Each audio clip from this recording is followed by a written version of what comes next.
15 mois plus tard, toujours une rencontre aussi fatigante, ennuyante. Je vais pas dire nul à chier, mais c'est ça. Hein.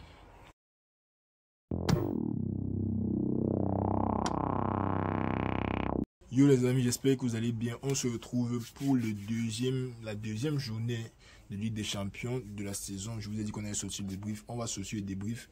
0-0 entre City et l'Inter. On va faire le débrief, mais avant ça, bien sûr, n'hésitez pas à liker, vous abonner. On avance petit à petit et j'espère qu'on va continuer d'avancer comme ça. Likez, abonnez-vous, on passe directement au débrief. Bon, City-Inter, finale de Ligue des Champions 2022. C'était déjà un match très boring, surtout que la saison là, on a tapé le Real 4-0 en demi-finale, donc c'était déjà un match très boring pour moi. Et aujourd'hui, bon, le match est intéressant, je vais pas dénigrer le match, je vais pas dire que le match ne valait rien et tous les deux équipes n'ont rien joué. Le match est intéressant, mais à the end of the day, quand tu regardes le match en tant que fan lambda, en tant que fan d'aucune des deux équipes, tu t'attends à avoir de l'action, tu t'attends à voir des buts, tu t'attends à voir quelque chose.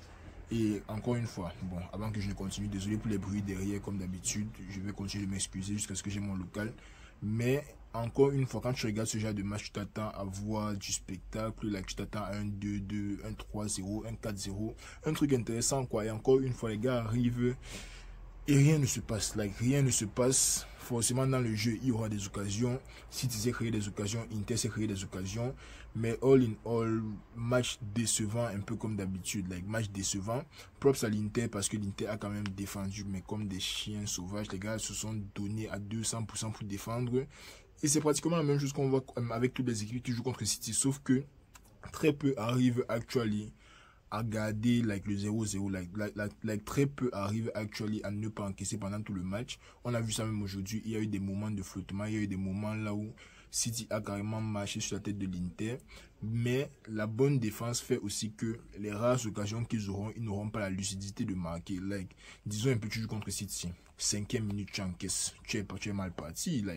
Si tu leur donnes la confiance à la 5e minute ou bien avant la 30e minute, tu es mal parti parce qu'à partir de là, les gars sont en confiance, les gars sont en forme, ils savent que tout ce qu'ils vont essayer va marcher. Surtout si c'est dans un bon jour, tu vas te rendre compte que tout ce qui se passe face à toi, tu encaisses littéralement. Donc l'Inter qui est arrivé dans le match, ils ont très bien défendu, ils défendaient à 8, parfois à 9, ils laissaient seulement Lautaro, non pas Lautaro, mais Taremi et je crois que c'est Marcus Thuram, ils les laissaient seulement à 2 devant. Quand ils avaient le ballon, ils jetaient devant, ils essayaient de jouer en déviation, ils essayaient de jouer en contre, ce qui a très bien fonctionné pendant la première mi-temps. Et je pense qu'ils peuvent s'en vouloir parce que tu ne peux pas aussi bien défendre et ne pas exploiter tes occasions devant, surtout en jouant contre City. On a vu ça l'année passée contre le Real. Le Real a défendu quand il le fallait. Quand ils ont eu les occasions, ils se sont battus pour marquer. Là, l'Inter arrive, ils défendent comme il le faut. Mais quand ils ont les occasions devant, ils n'arrivent juste pas à être pertinents. Ils ont eu tellement d'occasions en première mi-temps. Tantôt c'était les passes mal ajustées, tantôt c'était les frappes au mauvais moment, tantôt c'était une mauvaise prise de décision. L'Inter peut vraiment s'en vouloir d'avoir laissé passer son coup aujourd'hui face à City. Honnêtement, l'Inter avait de quoi faire pour marquer un but, boucler l'affaire jusqu'à la fin du match, espérer ne pas encaisser parce qu'il y a quand même les occasions côté City. Espérer ne pas encaisser et rentrer chez eux avec le 1-0. Le 0-0, si ce n'est pas un mauvais résultat en soi, parce que là, tu joues contre City à l'extérieur. C'est vrai qu'après, ils ont encore, je crois, Monaco, ils ont encore Arsenal, ils ont encore Kila, bref, ils ont encore des grands matchs qui arrivent, mais le 0-0 déjà à City, c'est un gros résultat, surtout sachant que cette année, on joue en championnat, ils ne vont plus jamais jouer contre City jusqu'en peut-être les huitièmes de finale. C'est un très bon résultat pour l'Inter, mais moi, d'après moi, ils doivent s'en vouloir de ne pas avoir pris les occasions. Il y a eu beaucoup trop d'occasions manquées côté Inter, il y a eu beaucoup trop de passes mal ajustées. Marcus Thuram qui, d'après moi, fait un très mauvais match. Il y a certaines occasions où il devait faire la passe, il n'a pas fait. Il y a certaines occasions là où il n'était pas très bien positionné. Il y a certaines occasions là où il n'a pas très bien suivi le match. Il y a certaines occasions là où il a pris la mauvaise décision. Sa frappe était soit trop précipitée, soit mal orientée. Il avait le mauvais angle pour frapper. Marcus Thuram qui fait un mauvais match. Et ça va de suite pour Taremi. Taremi aussi, il n'est pas assez audacieux. Je pense qu'il sort d'Arabie Saoudite. Je ne sais plus trop de quelle équipe il sort en Arabie Saoudite, mais pas très audacieux. Quand tu es dans une équipe comme l'Inter, quand tu joues contre City, tu dois prendre tes responsabilités. C'est ça qu'il faut pour gagner la Ligue des Champions. Il faut un gars pour lead les autres. Marcus Thuram a essayé de faire ça. Il n'a pas réussi. Mais quand vous êtes dans un système à 2 devant, tu as besoin de prendre tes responsabilités. C'est obligé. Tu dois prendre tes responsabilités. Tu dois chercher à marquer. Tu dois chercher à surprendre un gars comme Ederson. Et Taremi n'a juste pas montré qu'il avait les capacités pour le faire sur le match d'aujourd'hui. Alors, je ne regarde pas tous les matchs de l'Inter. Je ne peux pas juger, si c'est qu'il est seulement comme ça de base, ou bien si le match d'aujourd'hui l'a dépassé, c'était la pression de la Ligue des... Attends, il sort...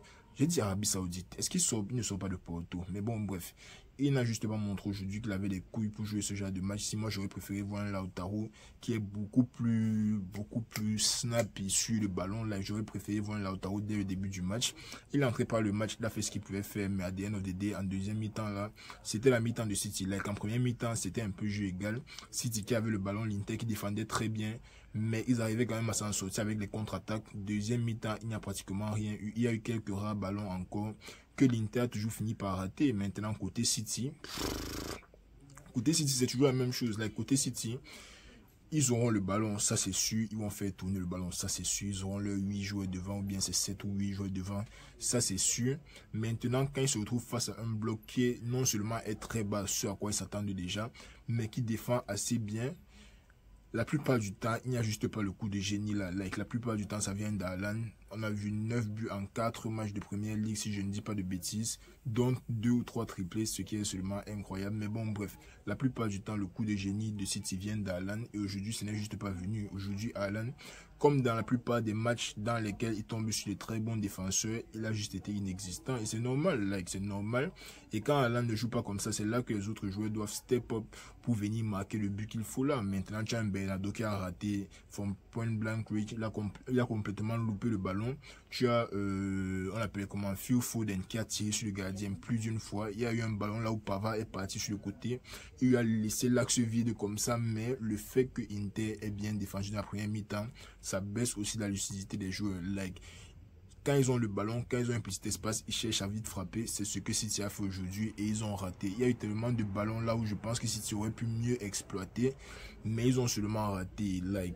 Il y a même d'autres ballons là où ils ont réussi à cadrer, mais la précision n'était pas là. Ils tiraient beaucoup sur le gardien. Ils ont tiré beaucoup trop sur le gardien. Je ne dis pas que Sommer n'a pas fait un bon match, parce que pour moi, en fin de compte, c'était Sommer l'homme du match. De ce que moi j'ai vu, c'était Sommer l'homme du match. Sans lui, ils auraient probablement encaissé 1 ou 2 buts. Mais le manque de lucidité côté City qui était effrayant, ça faisait même pitié parce qu'il y avait tellement de ballons qu'ils auraient pu mieux exploiter. Là où ils avaient même déjà les espaces en deuxième mi-temps, mais ils ont simplement tiré sur le gardien. Le gardien qui a aussi fait un très bon match, mais City, ils ont beaucoup trop raté et ça ne peut pas continuer comme ça. Tu veux être champion d'Europe, il va falloir jouer les matchs contre les équipes comme Inter, comme ça, réussir à les casser comme tu les as cassés là, mais marquer le but qui vient derrière. On a vu ça la saison passée contre le Real, même chose. Le Real qui défend hyper bien et City, dans les moments où ils ont vraiment une opportunité de marquer, il manque juste la lucidité là pour marquer. Bon, après c'est City. On va pas rester cela fait comme c'est trop grave pour eux. On sait que sur les 7 prochains matchs, ils vont probablement gagner tous les 7. Il n'y a pas vraiment d'inquiétude à ce niveau-là, mais moi, je suis seulement déçu par la qualité de ce match-ci. La qualité du match, même, je vais pas me plaindre parce qu'il y a quand même eu du bon dans le jeu, mais le fait qu'il n'y ait pas les buts, honnêtement, c'est très décevant, surtout que c'est une des affiches qu'on attendait le plus dans cette journée-ci et ça n'a rien donné, honnêtement. J'ai voulu regarder le match de Paris, mais maintenant que je vois le score, je pense que c'est fini 1-0. Je suis content de ne pas avoir regardé le match. Là, j'allais perdre mon temps, me fatiguer les yeux, me fatiguer le cerveau pour regarder 2 matchs inutiles. Ah, c'était ça, c'est la Ligue des Champions, les amis. Je suis quand même content qu'on ait de grands matchs cette saison. Première journée, tu as un City Inter, magnifique. Deuxième journée, tu auras peut-être un Liverpool Real, magnifique. Après, tu auras peut-être un Barça Bayern. On aura les matchs à débriefer, les amis. On aura les matchs à débriefer. La Ligue des Champions aussi qui commence bien. Le nouveau format, c'est qui me plaît beaucoup. Très intéressant à regarder chaque jour, honnêtement. Je n'ai pas à focus sur un seul groupe ou bien focus sur le groupe de la mort ou quoi que ce soit. Je sais que ça va se chauffer. Je ne peux pas vous dire quels seront les prochains matchs peut-être, mais je sais que ça sera très très intéressant. Donc, c'était tout pour le débrief. Si vous dites-moi en commentaire ce que vous avez pensé du match de City. Et surtout Haaland, Haaland c'est un buteur, on va pas tomber sur lui parce qu'il n'a pas les occasions de frapper. Ça c'est un truc qui arrive, surtout quand je tombe sur de bons défenseurs, que je vais pas seulement bousculer et courir sur 60 mètres. Ce sont les choses qui arrivent. Mais dites-moi ce que vous avez pensé du match, les amis. On va se prendre demain probablement pour le débrief du Barça contre Monaco. Oui, demain c'est Barça-Monaco que je regarde. Mais jusqu'ici, prenez soin de vous. N'hésitez pas bien sûr à liker, vous abonner. Faites ce que vous faites là-bas comme d'habitude, les amis. On avance petit à petit. Moi, ça me fait plaisir. Ça me fait plaisir de filmer, même comme c'est pas dans les meilleures conditions. Mais bon, on fait ça parce qu'on aime pour l'amour du game. C'est pas parce qu'on veut quoi que ce soit. C'est pour l'amour du game. Donc, likez, abonnez-vous. Et on se reprend demain pour la prochaine vidéo. Prenez soin de vous, on est ensemble.